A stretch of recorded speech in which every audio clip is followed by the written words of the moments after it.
Día 281, libro 40 de la Biblia, capítulo 25 del libro de Mateo. Después de dar todas las señales de su venida, el Señor dice que el reino de los cielos es semejante a 10 vírgenes. 5 eran prudentes y 5 eran insensatas. ¿Somos nosotros prudentes o somos insensatos? Observemos el significado de la parábola. La lámpara representa la palabra. El aceite en las vasijas es lo que impide que las lámparas se apaguen. La insensatez consiste en no prepararse adecuadamente para la venida del esposo, en no tomar aceite para mantener la lámpara encendida. Por lo tanto, quedará en oscuridad quien no tiene entendimiento para conservar la obediencia a la palabra, porque la lámpara se le va a apagar. El Señor les dijo que no conocía a estas vírgenes insensatas y no pudieron entrar a las bodas del Cordero. Por lo tanto, el que no se mantiene apegado a la palabra es desconocido para el Señor.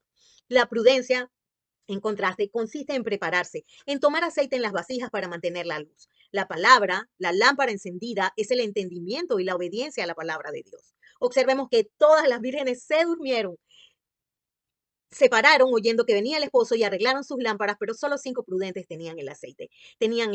Solo 5 tenían la manera de mantener la llama de la palabra encendida, es decir, tenían luz, tenían entendimiento para obedecer la palabra. Velar, porque no sabemos cuándo viene el Señor. El momento para prepararse para la venida del Señor es ahora. Hoy es el día de salvación, hoy es el día de prepararse para la venida del Señor, porque llegará la hora cuando los que no entienden ni obedecen van a pedir a los que tienen luz, a los que tienen aceite, que los ayuden a entender y a obedecer, pero ya no habrá oportunidad de ayudarles y se van a quedar afuera de las bodas del Cordero. Si eres prudente, busca ahora, hoy, entender la palabra de Dios. También consideremos la parábola de los talentos, porque el reino de los cielos es así también.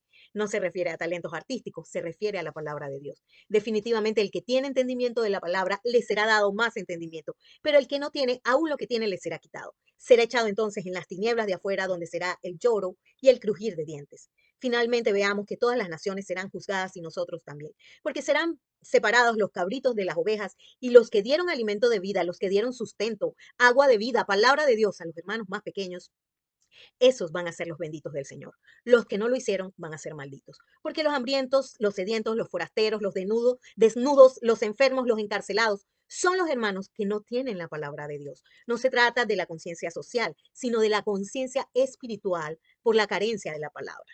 Mateo capítulo 26. Sepan que fui traicionado y entregado para ser crucificado. ¿Sucede esto hoy día? ¿Hay Judas entre nosotros que traicionan la palabra, que la venden, que buscan ocasión contra ella? Judas el traidor. El Señor dice que bueno le hubiera sido a este hombre no haber nacido. ¿Por qué entregó Judas al Señor?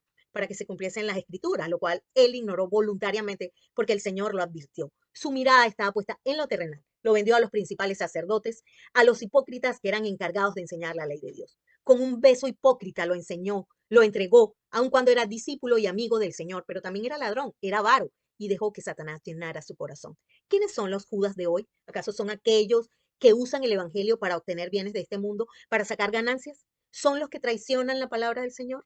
Observemos la enseñanza en 2 de Pedro 2, 14, 17 y 20 al 22. Tienen los ojos llenos de adulterio, no se sacian de pecar, seducen a las almas inconstantes, tienen el corazón habituado a la codicia, son hijos de maldición, son fuentes sin agua y son nubes empujadas por la tormenta para los cuales la más densa oscuridad está reservada para siempre. Ciertamente, si habiéndose ellos escapado de las contaminaciones del mundo por el conocimiento del Señor y Salvador Jesucristo, enredándose otra vez en ellas, son vencidos, su postrer estado viene a ser peor que el primero, porque mejor les hubiera sido no haber conocido el camino de la justicia, que después de haberlo conocido, volverse atrás del santo mandamiento que les fue dado. Pero les ha acontecido lo del verdadero proverbio: el perro vuelve a su vómito y la puerca lavada a revolcarse en el cieno. Veamos también a la mujer del vaso de alabastro y el perfume de gran precio. Físicamente, ella ayudó a preparar al Señor para la sepultura, pero observemos también el significado inconmovible. Donde quiera que se predique este evangelio, en todo el mundo también se contará lo que ella hizo. ¿Sabía esta mujer que quebrar el alabastro y derramar el perfume era un acto profético? Simbólicamente hablando, el Señor mismo es el vaso de alabastro que se quiebra en su muerte. También el Señor es el perfume de gran precio, la vida eterna, la salvación del mundo. Nosotros, como su iglesia, debemos ser esa mujer que quiebra ese alabastro, la que se humilla a los pies del Señor para derramar su fragancia eterna. Seamos también el alabastro que se rompe, quebrantado por la palabra, y también el perfume, vidas obedientes en grato olor al Señor. También veamos a los discípulos. No entendían la trascendencia del momento ni el anuncio del Señor de que sería entregado para ser crucificado. En lugar de esto, tenían la mirada puesta en lo terrenal, y al ver el derramamiento del perfume se enojaron diciendo, pero que esto es un desperdicio, hubiéramos hecho una obra social con esto. ¿Nos pasa a nosotros hoy lo mismo? Velen y oren para que no entren en tentación, para que no se escandalicen de la palabra y la nieguen. El espíritu de la verdad está dispuesto, pero la carne es débil. También veamos la blasfemia, porque las autoridades, Caifás, el sumo sacerdote, y el concilio buscaron falso testimonio contra Jesús para entregarle a la muerte, diciendo, ha blasfemado. ¿Se repetirá esta historia? ¿Buscarán las autoridades de las iglesias blasfemias contra la palabra de Dios? Vamos a orar. Señor, danos la gracia de perseverar hasta el fin. Amén. En el nombre de Cristo Jesús.